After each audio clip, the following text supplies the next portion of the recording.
The sun had barely climbed over the rolling hills of the Missouri Ozarks when a wisp of smoke curled up from the chimney of a small log cabin. The year was 1897, and in the valley below Pine Hollow Creek lived a widow named Martha Elkins.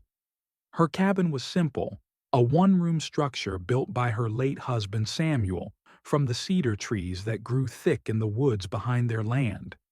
Every morning, long before the roosters crowed, Martha rose to knead her dough. Her hands were thin, veined, and strong from years of work. The sound of dough slapping the wooden counter echoed softly through the cabin. Then came the scent, the sweet, warm aroma of bread rising in her little iron stove, drifting through the forest, mingling with the scent of pine and river mist. People passing by often slowed their wagons to breathe it in. They said her bread had a comfort no other could match, as if love itself was baked into every loaf, and perhaps it was. The town of Pine Hollow lay a mile from Martha's home, a humble cluster of farms and wooden storefronts nestled between the hills. It was a hard place to live that year. Drought had scorched the land. The corn shriveled before harvest, and the creek's water ran low and muddy. Families lived lean. Mothers rationed cornmeal and beans. Children grew thin. Yet every Sunday, when townsfolk passed by the widow's cabin, she would stand at her gate with a basket full of warm bread. "Take one," she'd say, her voice soft but firm. "A hungry soul can't hear a sermon." No one ever left empty-handed. No one ever paid. And still, somehow, Martha always had enough to bake again the next day. Some whispered she had an endless store of flour hidden away. Others said her faith was what fed her. Martha only smiled and said, "When you bake with love, it multiplies like loaves in a miracle." Behind her kindness, though, was a secret, one only the forest and the fire knew. Every night after the last loaf had cooled, Martha would sit by the window with her husband's old Bible and a folded letter tucked between its pages. Samuel Elkins had been a kind man, a carpenter, a quiet soul who died of fever 3 winters before. He'd built her the bread oven himself, carving the paddle handle with his initials. Before his passing, he had whispered to her, "If love can live past breath, then I'll stay near the warmth of your fire." And sometimes when Martha rose before dawn, she felt it, a gentle warmth, already waiting in the stove before she lit it, as though the ashes themselves remembered his hands. No one else knew this, and Martha never spoke of it. She simply baked quietly, faithfully, letting that unseen warmth guide her fingers. On a bitter November morning, when frost rimmed the window panes, a knock came at Martha's door. Outside stood a man wrapped in a threadbare coat, his face hollow and weary. He introduced himself as Jonas Reed, a railroad worker laid off after a bridge collapse near Springfield. He had been walking for days toward St. Louis, hoping to find work or mercy. "Ma'am," he said hoarsely, "I haven't had a meal in 2 days. Could you spare a crust?" Without a word, Martha ushered him in, motioned to the chair beside the stove, and placed before him a thick slice of bread, still steaming. The man tore into it hungrily, his rough hands trembling. When he finished, tears rolled down his cheeks. It's warm," he said, his voice cracking. "Not just the bread. It feels warm inside, like I ain't alone anymore." Martha smiled faintly. "Some warmth," she said, "don't come from the fire. It comes from love." He slept by the stove that night, and for the first time in months dreamed of home. The next morning, Jonas woke to an empty cabin. Martha was outside fetching wood, her apron dusted with flour. The half-loaf he'd left on the table still sat there. When he picked it up, he paused. It was still warm. Not like bread fresh from the oven. No, it was a living warmth, soft and steady. as though it held a heartbeat. He pressed it to his chest and felt peace spread through him. When Martha returned, he asked her how that could be. She only gave a quiet smile. "Love doesn't cool easy," she said, "especially when it's baked right." Jonas left that day with the rest of the loaf wrapped in cloth. He swore it stayed warm until he reached St. Louis, 5 days later. Before long, stories spread through Pine Hollow. They said Widow Elkins' bread never cooled, that she was baking with spirits instead of fire. Some called her a saint, others a witch. Children dared each other to touch one of her loaves after sunset. Those who did said it pulsed faintly, like a living thing. When the local preacher, Reverend Clay, visited her to speak on matters of concern, he found her kneading dough by lamplight. "Mrs. Elkins," he said, "there's talk that your bread is unnatural."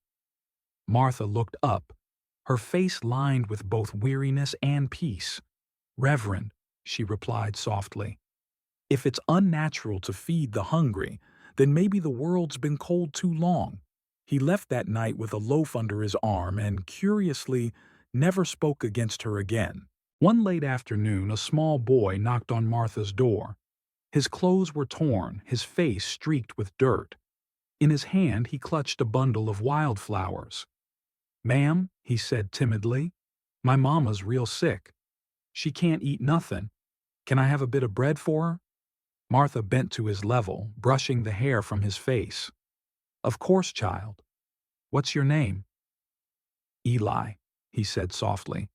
She gave him a small loaf, warm and round, and placed his hand on it. "Take this home, Eli.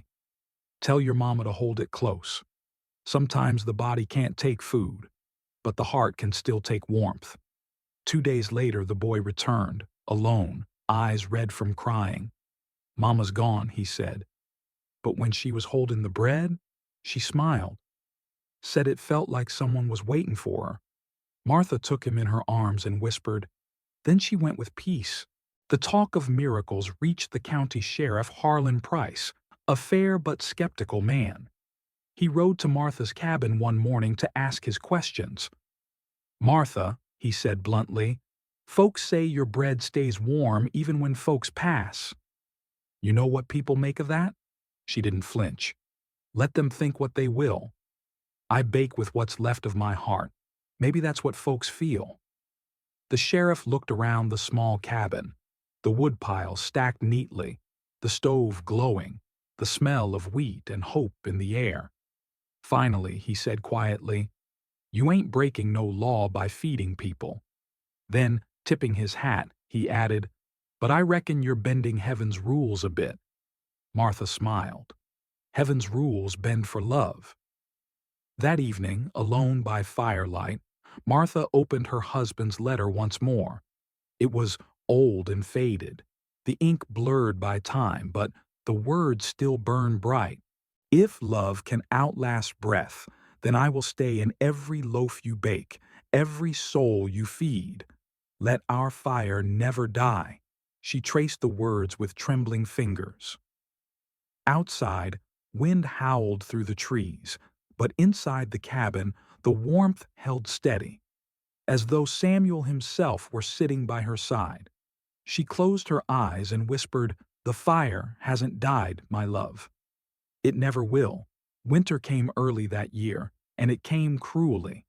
The snow fell heavy, cutting off the roads and trapping the valley. The creek froze, and hunger crept like a ghost through Pine Hollow. Families huddled by their hearths, rationing scraps, praying for mercy. But from Martha's chimney, smoke still rose. Every day she baked and carried baskets through the snow.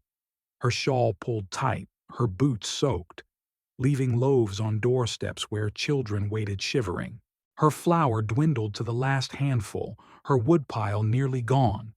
That night, she knelt by her stove, her hands folded in prayer. "Lord," she whispered, "I have nothing left but faith. Let the warmth you've given me stretch one more day." When she opened her eyes, the stove flickered, no longer dim but blazing. the air filled with the scent of fresh bread. She gasped softly, tears streaming down her cheeks.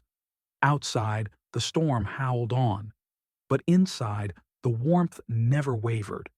When dawn broke after that long storm, Pine Hollow woke to a miracle. The townsfolk stepped outside to find the widow's porch covered in loaves, golden, round, and steaming in the cold. No footprints marked the snow leading up to her door.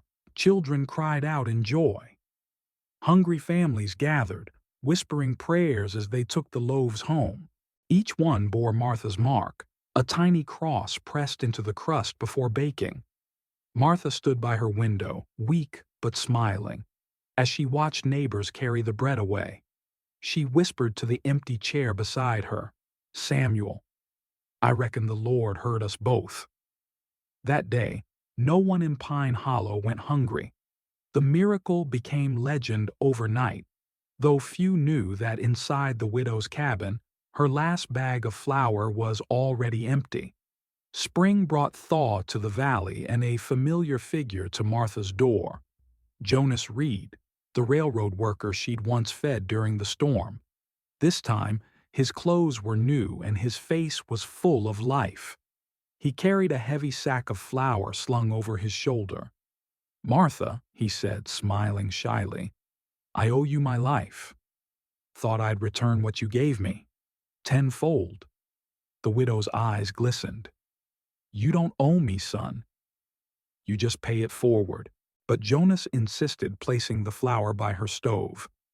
"Your bread kept me alive, even days after I left. I don't know how, but it stayed warm all the way home." Martha chuckled softly, pressing his hand. "That warmth, Jonas, it wasn't mine. It was something greater." She didn't tell him that each morning before she baked, she whispered her husband's name. And sometimes, when she kneaded the dough, she felt another pair of hands beside hers. The years had taken their toll. Martha's back bent more deeply, her breath came shorter, and her once strong hands trembled as she kneaded. Still, she baked. But one quiet morning in early May, she felt a stillness unlike any before. A whisper in the air, a peace that told her her time was near. She set out her last handful of flour, humming her husband's favorite hymn, "Abide with me." The dough rose slowly, gently, as though waiting for her farewell. When it came time to pull the loaf from the oven, she held it close, breathing in its scent. She placed it on the windowsill to cool, then sat down in her rocking chair. The fire crackled softly, the air thick with the smell of wheat and love. By sunrise, the loaf was still warm, but Martha Elkins was gone, her face serene, her hands folded as if asleep beside her oven. When the townspeople discovered her the next morning, the news spread like sorrow through the hills. Sheriff Harlan Price arrived first. He removed his hat, his eyes misting as he whispered, "Rest easy, Widow Elkins. You kept us all alive." He covered her with a quilt and, seeing the loaf on the sill, touched it gently and gasped. It was still warm. Even in death, her bread held the same living heat. At her funeral, nearly the entire town gathered. The preacher, who once doubted her, choked up as he spoke. "She fed us with her hands," he said, "but she warmed us with her heart." They buried her beside Samuel beneath the tall oak tree overlooking the creek. The loaf she'd baked her final morning was placed atop her grave, still soft, still warm, as though her soul had refused to let it cool. Weeks passed, then months, and still visitors came. They brought flowers, they whispered prayers, and each time someone touched the loaf atop her grave, they felt warmth, faint but steady. A mother who had lost her child said she felt her pain ease for the first time in years. A farmer who was ready to give up on his land said the loaf reminded him that some fires never go out. Children began calling it the bread of memory. To them, the widow wasn't gone. She had simply baked her love into the soil of Pine Hollow. Years later, a young man arrived in Pine Hollow with a horse and a wagon full of flour sacks. His name was Eli, the orphan boy who had once come to the widow's door with wildflowers for his sick mother. Now grown and strong, Eli had become a baker in Springfield. But his heart never forgot the woman who had comforted him when he was just a hungry child. He knelt at her grave, hat in hand. "You fed me when I had nothing," he said softly. "Because of you, I learned that bread ain't just food. It's love in a shape a man can hold." He left a loaf of his own baking by her grave that day. When he returned the next morning, he found something strange. His loaf had cooled overnight, but hers was still warm. Time carried Pine Hollow into a new century. In honor of Martha's memory, the townspeople began a tradition. Once a year, on the anniversary of her death, every household baked bread and gave it away to someone in need. They called it the Day of Warm Bread. On that day, no one went hungry. Neighbors who had quarreled shared a loaf. Strangers stopped on the road and exchanged food and stories. And every year at the old widow's grave, the air smelled faintly of baking, though no oven stood nearby. Parents told their children, "That's just Martha, reminding us to keep the fire lit." One crisp autumn morning, decades later, a traveler from Kansas City stopped by Pine Hollow's tiny cemetery.